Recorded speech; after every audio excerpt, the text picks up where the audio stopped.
inercia.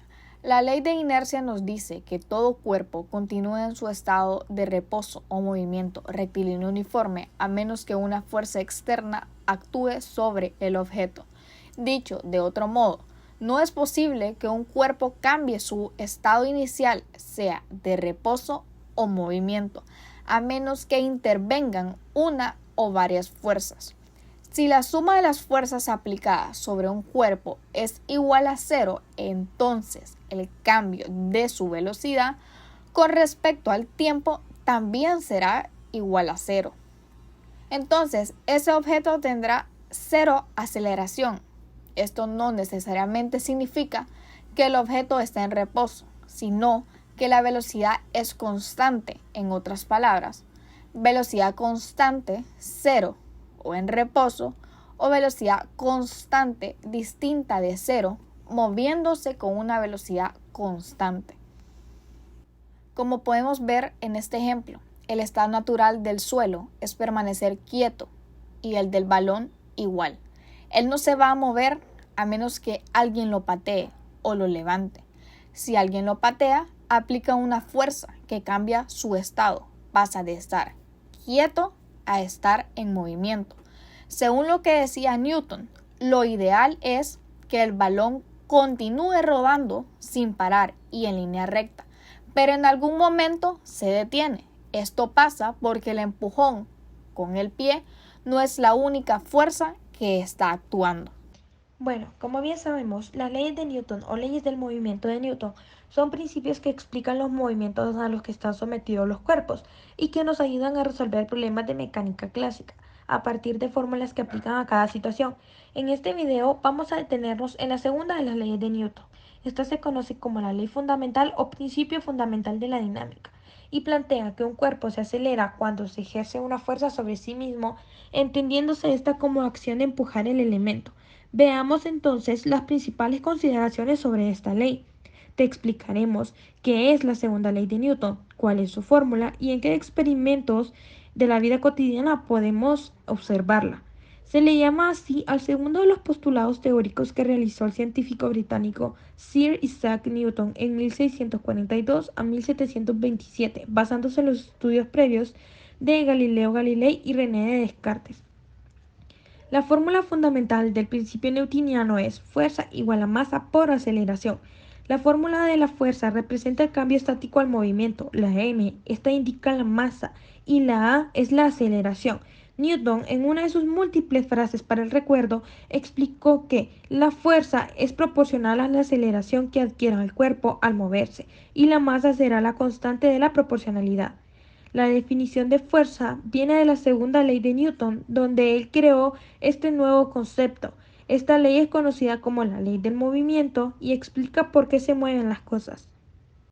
Ejemplo, para calcular la fuerza exacta que se necesita para empujar un automóvil hasta la estación de gasolina más cercana es fácilmente empleando la segunda ley de Newton, suponiendo que debemos empujar un automóvil de 1 tonelada aproximadamente a 0.05 metros cada segundo. Lograremos calcular la fuerza ejercida sobre el auto, que en esta cuestión será alrededor de unos 100 newtons. Daré una pequeña introducción acerca de la tercera ley de Newton, que es la de acción y reacción. La acción-reacción establece que cuando dos partículas interactúan, la fuerza sobre una partícula es igual y opuesta a la fuerza que interactúa sobre la otra partícula. Es decir, si existe una fuerza externa, tal fuerza será contrarrestada por otra igual, pero en la dirección opuesta. De ello se deduce que todas las fuerzas del universo ocurren en pares. Toda fuerza obtiene su opuesta de igual magnitud. Imagina una partida de canicas, todas con igual masa. Cuando lanzas una canica contra otra y se golpea, es probable que veas cómo la primera de ellas se para y la segunda adquiere una velocidad muy similar a la que tenía la primera. Como podemos ver en el ejemplo, a la izquierda la canica azul avanza a una velocidad. A la derecha la canica azul queda prácticamente detenida tras golpear la canica roja, de igual masa que la primera. La roja entonces se pone en movimiento con una velocidad muy similar a la que tenía la azul. A partir de este ejemplo podemos comprobar que ambas canicas modifican su velocidad han tenido que verse sometidas a fuerzas, dado que podemos suponer que las canicas se encuentran aisladas, no interaccionan con ningún otro elemento. Las fuerzas solo han podido aparecer durante el golpe. Parece claro que en esa acción que supone el golpe ha debido aparecer una fuerza sobre la canica golpeada, que la haga ponerse en movimiento. Además, también parece claro que la canica golpeadora se detiene y experimenta una reacción, en forma de fuerza muy similar pero de sentido contrario. ¿Cómo podemos aplicar la ley de Newton en la medicina? ¿O cómo podemos aplicarlas a ella? Bueno, primero tenemos que saber que la primera ley de Newton es que todo cuerpo preserva su estado de reposo en movimiento uniforme y rectilíneo, a no ser que sea obligado a cambiar su estado por fuerzas impresas sobre él. Como por ejemplo podemos mencionar una rana sentada sobre una hoja. Se mantendrá en reposo mientras no actúe una fuerza sobre ella. En el caso de la medicina será que el resultado sanitario será el mismo con el transcurrir del tiempo, mientras no exista un problema o intervención sanitaria, o sea, una fuerza que actúe sobre ellos. Adicionalmente, se señala que los cuerpos en movimiento a una velocidad determinada están sometidos constantemente a fuerzas de roce o fricción, que los frena de forma progresiva hasta su detención. En nuestro caso, estas fuerzas de roce o fricción son los nudos críticos durante la implementación de las intervenciones sanitarias o las acciones de mitigación para reducir la vulnerabilidad del sistema de salud frente al problema. La segunda ley de Newton nos dice que cuando una fuerza actúa sobre un objeto, éste se pone en movimiento, acelera, desacelera o varía su trayectoria. También en nuestro ejemplo de la rana, los músculos de sus ancas ejercen una fuerza que impulsa a la rana hacia arriba. Cuanto mayor es la fuerza, mayor será la variación del movimiento, o sea, la aceleración.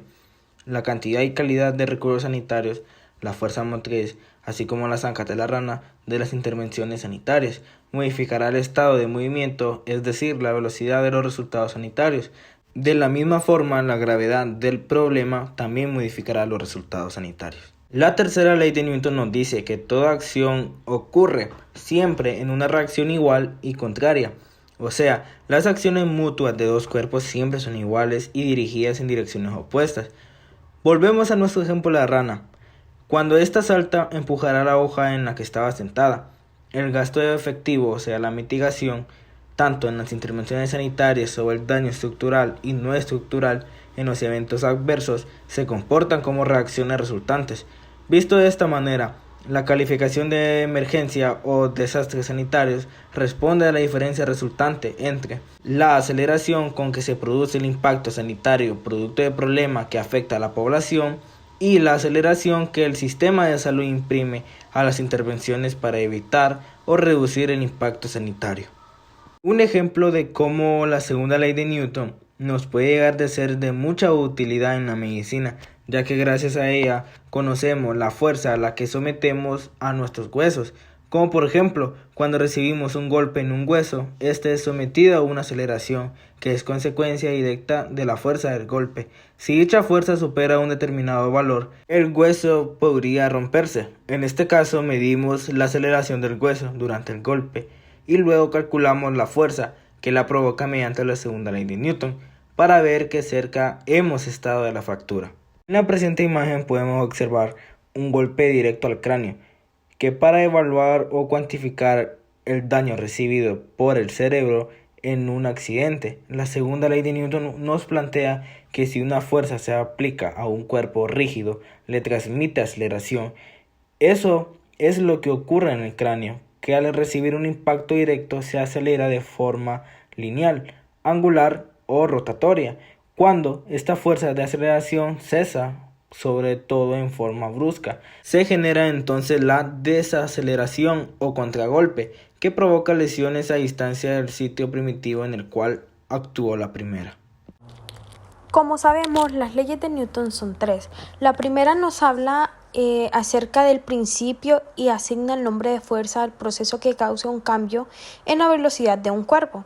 La segunda ley nos da a entender que define la masa como la prioridad mecánica esencial de un objeto y describe la relación precisa entre la fuerza neta y la masa y la aceleración. La tercera ley nos dice que y hace referencia a la fuerza que ocurre cuando interaccionan pares de objetos. Todos abarcan tres aspectos importantes. Como sabemos también las leyes de Newton las podemos aplicar en cualquier aspecto de nuestra vida. En este caso hablamos sobre la aplicación en la medicina. Ponemos un ejemplo de una rana que está sentada sobre una hoja. Se mantendrá en reposo mientras no actúe una fuerza sobre ella.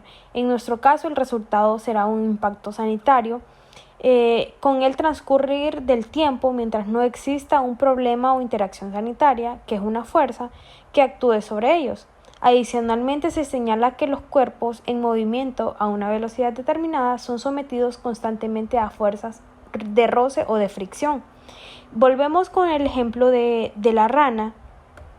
Los músculos de sus ancas ejercen una fuerza que impulsa a la rana hacia arriba.